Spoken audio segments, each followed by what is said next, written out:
নমাজ যার আছে সব আছে, তো নমাজি যে মিথ্যাবাদী, মিথ্যাবাদীর জন্য মসজিদে যাওয়া নিষেধ, হিংসুকের জন্য মসজিদে যাওয়া নিষেধ, বিদ্বেষী যে খোলা কথায় ধমকি দিয়েছিলাম যে তোরা ইসলামের প্ল্যাটফর্মে কেন, যত বলবি হাজির হয়েছিস চোখ বন্ধ করে দেখ তোদের দিলে কি আছে, এরকম করে বলেছিলাম, চোখ বন্ধ করে দেখ, এলেমের নূর আছে, ইমানের নূর আছে, কালেমার নূর আছে, নমাজ রোজার নূর আছে, ইসলামের জ্যোতি আছে, কি আছে দেখ, চোখ বন্ধ করে দেখ অন্ধকার। এখানে চোখ বন্ধ করে দেখ, প্রত্যেকটা মৌলবি মিথ্যাবাদী। আমি কলকাতা বলেছিলাম কোনো মৌলবি বাঙালি নবীকে স্বপ্ন দেখবে না, যারা বলে আমি নবীকে স্বপ্ন দেখি মিথ্যাবাদী। কারণ মিথ্যাবাদী নবীকে স্বপ্ন দেখবে না, অহংকারী নবীকে স্বপ্ন দেখবে না, হিংসুক নবীকে স্বপ্ন দেখবে না, বিদ্বেষী নবীকে স্বপ্ন দেখবে না, গীবতখোর নবীকে স্বপ্ন দেখবে না।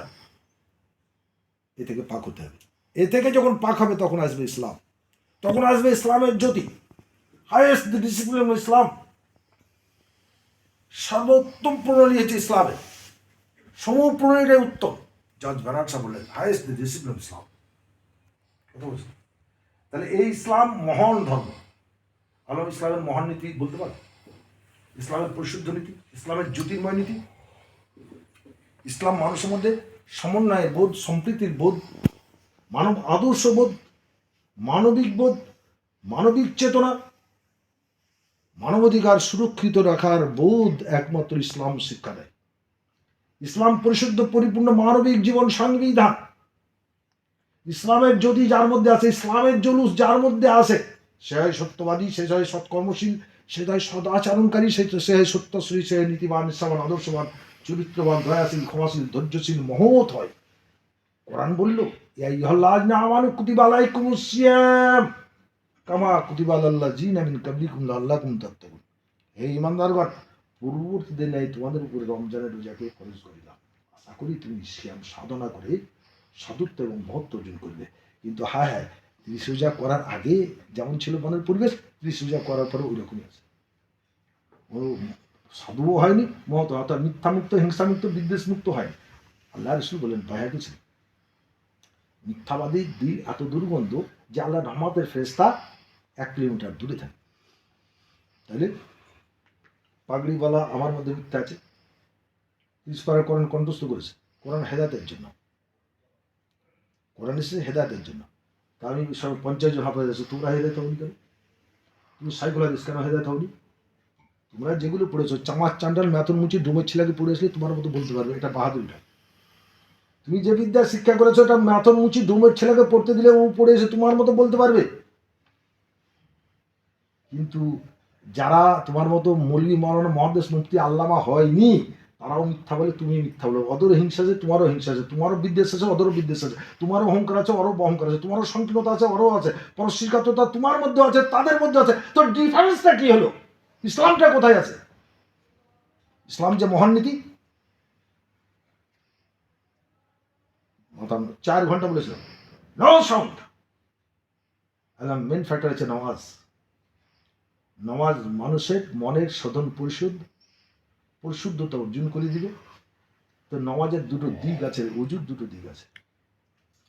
গোসল করেছে, উজুর পরে উজু, দোয়ার পরে দোয়া, দোয়ার পরে দোয়া আমল করছো, এই আমলের দ্বারা, দোয়ার দ্বারা দেহের নাপাকি দূর হবে, দিলের নাপাকি দূর হবে না। লম্বা জুব্বা, জামা, পাগড়ি, বাপরে তসবি, টুপির বহার, কিন্তু মিথ্যাবাদী যেটা তো ওখানে মসজিদে আসবি, মসজিদ অপবিত্র হয়ে যাবে। যে ইসলাম তুই যদি টুপি দাড়ি লাগাস, মসজিদ ইসলামের প্ল্যাটফর্মে ইসলাম কলুষিত হয়ে যাবে।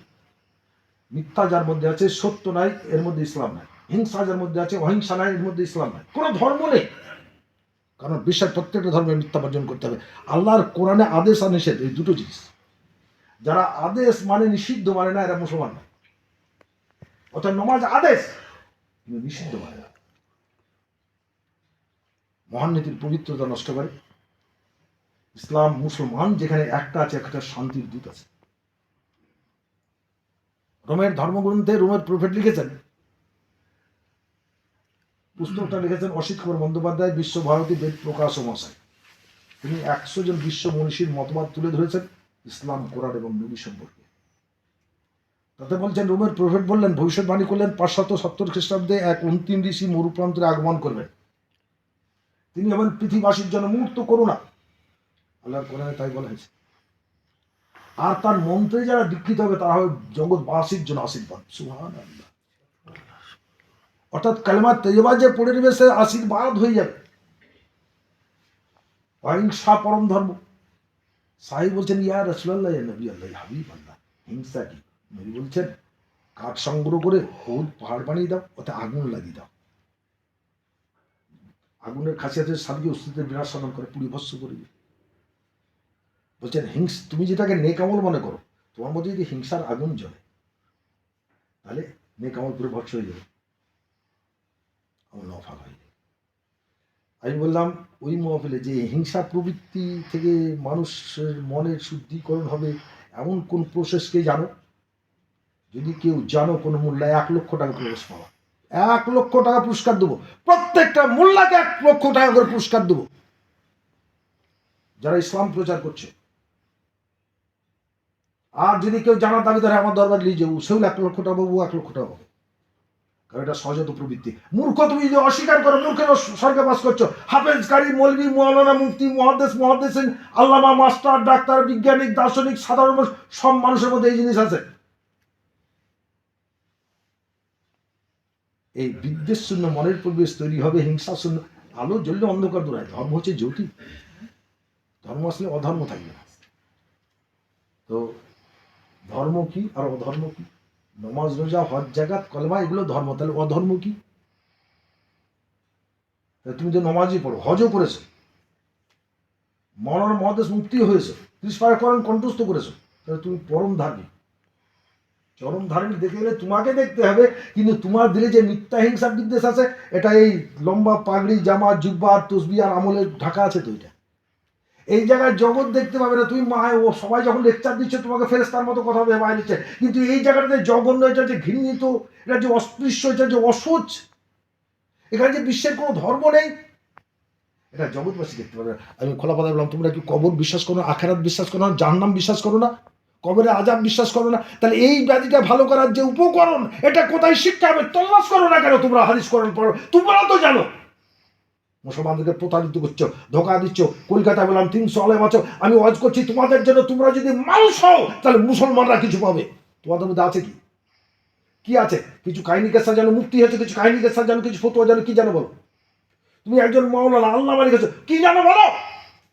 যাই শেষে বলো, তোমার মধ্যে কি আছে? কি এমন আছে বলো যা মানুষ মেনে নেবে, তোমাকে সম্মানের যোগ্য হবে, আল্লাহ তোমাকে পুরস্কৃত করবেন কি আমাদের দিন। দেখো, দেখাবার কিছু নাই। এই জন্য কোরআন বলেছে যে এই আল্লাহ না আমানু আবতাগু ইলাহিল ওয়াসিলা জাহিদু ফি সাবিলিহি লাআল্লাকুম তুফলিহুন। কুলুল জামিয়াতিকে মুহাদ্দিস আব্দুল হক দেহলভী রাহমাতুল্লাহ আলাইহি এই আয়াতে কারিমা তাকরীর করেছেন, হে ঈমানদারগণ, আল্লাহকে জানার জন্য ওসিলা অবলম্বন করো। জগতের কোন মোল্লা আল্লাহ সম্পর্কে ধারণা দিতে পারবে না। আমি দুনিয়ার মৌলবীকে চ্যালেঞ্জ করছি। যেমন হিংসা, বিদ্বেষ, মিথ্যা অহংকার থেকে দিল পবিত্র করার কোনো উপকরণ বাহ্যিক আমলের দ্বারা হবে না। কারণ আমরা যে চর্চা করি এটা বাহ্যিক চর্চা, আর চিত্ত শুদ্ধিকরণ, চিত্ত যেমন সূক্ষ্মাণিক সূক্ষ্ম, দর্শন করা যায় না। এর জন্য লাগে স্পিরিচুয়াল পাওয়ার, স্পিরিট ও ইসলাম পাওয়ারিং ফোর্স, যেটাকে ইলমে মারিফাত বা ইলমে তসব বা ইলমে ইসরার বা ইলমে লিসানি বা ইলমে লাদুনি বলে, যেটা ইলমে জাত সেফাত নয়। মূর্খরা বলে ইলমে জাত তো আল্লাহর মানুষের কেন? রে বোকার বেটা, বোকা সব। এই ইলম নবীর মধ্যে আছে, আর নবীর সিনার সঙ্গে যে উলির সিনা বিনিময় আছে, যে তাবিজ কলেজ বিক্রি করেন সে আল্লাহর উলি নয়। যে তেল পড়া জল পড়া বিক্রি করে খাই, যে ওয়াজ মহফিলে কন্ট্রাক্ট, যে মানুষের দ্বারা চিত হাত পাতে, আল্লাহর উলি। আল্লাহর উলি আল্লাহর মুখাপেক্ষি কারো কাছে হাত পাতবেন না, কোনো রুজির জন্য কৌশল করবে না। কথা বোঝা? তাহলে আমার মনন যখন হবে, আমি মক্কা মদিনা ছোটাছুটি করলাম, হাদিস পারা করালাম, দুনিয়াকে বুঝিয়ে বাড়ালাম, কিন্তু গঠিত চিত্ত, হিংসা আছে, বিদ্বেষ আছে, অহংকার আছে, সংকীর্ণতা আছে, মিথ্যা আছে, নাপাক হৃদয়। আল্লাহ রসুল বললেন ইজা সোলহাত সোলহ জাসাদু কুল্লুহু, ইজা ফাসাদাত ফাসাল জাসাদু কুল্লুহু, আলা ওয়াহিয়া কালবু। উজুর দ্বারা, গোসলের দ্বারা, দোয়ার দ্বারা, বাহ্যিক আমলের দ্বারা এটা পাক হবে না। এটা পাক করার জন্য আল ফিকহ ইসলাম শরিয়াত, শরিয়াতি আমল এলেমের দ্বারা হবে না, তাসাউফের ইলম দরকার। আল ফিকহ তাসাউফ ইসলাম বাতিন। তাহলে এখন আধ্যাত্মিক গুরু, কামেল মুকামেল আল্লাহর অলি লাগবে, যাকে তাকে অলি ভাবলে ভুল হয়ে যাবে।